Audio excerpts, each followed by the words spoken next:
Sois le bienvenu ou la bienvenue sur cette chaîne. Aujourd'hui, dans cette courte vidéo, je te propose de faire le point sur ce que sont les croches binaires ou égales et les croches ternaires ou inégales. Dans les petits exemples que je t'ai joués en introduction de cette vidéo, tu as pu te rendre compte que lorsque on passe de croches binaires à des croches ternaires, on obtient un swing naturel. Alors, faisons le point là-dessus. Que sont ces fameuses croches ternaires, au sujet desquelles, lorsque j'évoque ce terme à mes élèves, on m'écarquille des grands yeux. Ça semble tout ça bien dans le brouillard. On va essayer de faire en sorte qu'il se dissipe, ce brouillard. Avant d'aborder donc comment on construit des croches ternaires et de regarder un petit outil qui, à mon avis, te permettra de les jouer très rapidement et de commencer à les ressentir pour que ton jeu swing, ton débit de croche inégale permette d'obtenir du swing. Reparlons de ces croches binaires. Les croches binaires sont des notes qui divisent le temps en deux parties égales. Si je t'en joue en marquant la pulsation là, du pied, ça va faire 1, 2, 1, 2, 1, 2, 1, 2. Ce sont des croches binaires. Maintenant, quand on évoque le terme croche ternaire, on entend bien 3 ternaires, ça veut dire que quelque part, le temps doit être divisé par 3. Tu as tout à fait raison. Et qu'est-ce qui en musique permet de diviser le temps par 3? Eh bien, c'est un triolet de croches. Triolet des croches, ce sont 3 notes qui font chacune un tiers du temps. Je te rejoue ça sur une corde à vide. 1, 2, 3, 1, 2, 3, 1, 2, 3, 1, 2, 3. Ce sont des triolets de croches, un tiers du temps pour chaque note. Et bien maintenant, on va relier la première croche du triolet à la deuxième. Et lorsque tu relis 2 notes, tu additionnes leur durée. Et tu vas obtenir 2 tiers du temps pour ces 2 croches reliées et 1 tiers du temps. Ça va donner ça sur la corde à vide. 1, 3, 1, 3, 1, 3, 1. Si je continue de compter 3 croches dans le triolet, pendant que la deuxième résonne, ça va faire 1, 2, 3, 1, 2, 3, 1, 2, 3, 1, 2, 3. Et le fait de compter cette deuxième croche que tu ne joues pas, que tu laisses sonner, eh bien, ça m'amène à te proposer un petit outil pour ressentir ces croches ternaires, et tel que tu viens de le faire sur une corde à vide, c'est parfait. Maintenant, si tu peux l'appliquer à un petit morceau, c'est encore mieux.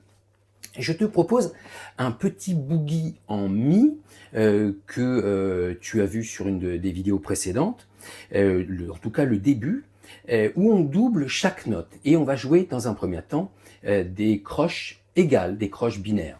Ça va donner ça.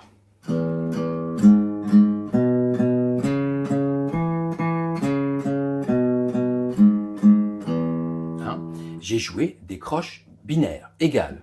1, 2, 1, 2, 1, 2, 1, 2, 1, 2, 1, 2, 1, 2, 1, 2, 1. J'ai doublé chaque note. Je te propose une phase intermédiaire où maintenant on va jouer 3 fois chaque note. On va faire des triolets de croches, 1 tiers du temps pour chaque note. Ça va donner ça. 1, 2, 3, 1, 2, 3, 1, 2, 3, 1, 2, 3, 1, 2, 3, 1, 2, 3, 1, 2, 3, 1, 2, 3, 1. Très bien. Tu me vois venir? Maintenant, on va relier la première croche à la deuxième. Et tu continues, si tu peux, de compter 1, 2, 3, cette fameuse deuxième croche que tu vas laisser sonner, que tu ne rejoues pas, tu ne l'attaques pas cette fois-ci. Ça demande un petit peu de concentration. Je vais reprendre un tempo un petit peu plus lent. Et tu vas faire ça. 1, 2, 3, 1, 2, 3, 1, 2, 3, 1, 2, 3, 1, 2, 3, 1, 2, 3, 1, 2, 3, 1, 2, 3, 1. Bien. Tu viens de jouer des croches ternaires ou inégales et le swing est en train de t'envelopper. Tu le sens? hein, et tu es tout proche de jouer ces croches inégales.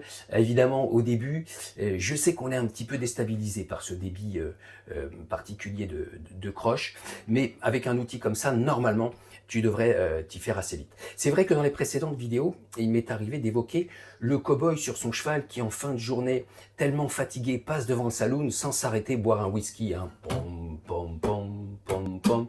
Pom, pom, pom, pom.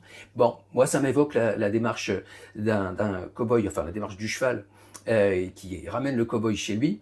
C'est une image qui semble parler à mes élèves, mais je pense qu'avec cet outil-là, quand même, on est un peu plus dans quelque chose de concret qui te permettra de bien ressentir tout de suite et le plus rapidement possible des croches ternaires ou inégales. J'ai envie de t'apporter deux petites précisions maintenant. Il m'est arrivé de voir sur certaines partitions des croches inégales notées croche pointée double, croche pointée double. Et alors là, je lève le doigt parce que je me dis, non, on n'y est pas du tout. Croche pointée double, c'est une division du temps par 4. Hein, 3/4 du temps, 1/4 du temps. Ça fait ça si je te joue sur une corde à vide. 1, 2, 3, 4, 1, 2, 3, 4, 1, 2, 3, 4, 1. Hein, ce saute, saute, saute, ça n'est pas du tout le swing des croches ternaires. Hein, c'est beaucoup plus rigide. Bien, ça c'est une donnée de base. Donc, si effectivement tu vois cette formule, tu te dis non, il ne s'agira pas de croche ternaire. Ce qui me permet d'évoquer un point quand même important, si on te demande de jouer des croches ternaires, on t'indique en début de partition 2 croches égale un triolet de croches avec la première et la deuxième reliées. Ça c'est une option, la plupart du temps c'est comme ça, où on t'écrit croche inégale, donc tu sais que tu vas jouer des croches ternaires ou inégales. A contrario, tu joues des croches binaires. Maintenant, ne pas confondre croche ternaire et mesure ternaire. Pour découper notre musique, nos morceaux, on utilise des mesures. Et la métrique qui se trouve après notre clé de sol, pour les musiciens qui lisent, les musiciens guitaristes qui lisent des partitions, ou même sur les tablatures, on retrouve aussi les métriques dont je vais te parler. Et bien après la clé de sol, ou cette indication tab, normalement, on te dit combien de temps tu vas avoir dans chaque mesure. Si dans chaque mesure, tu peux diviser la mesure par 3, eh bien, tu as des mesures ternaires ou des métriques ternaires. 3, 4, 6, 8, 12, 8 par exemple.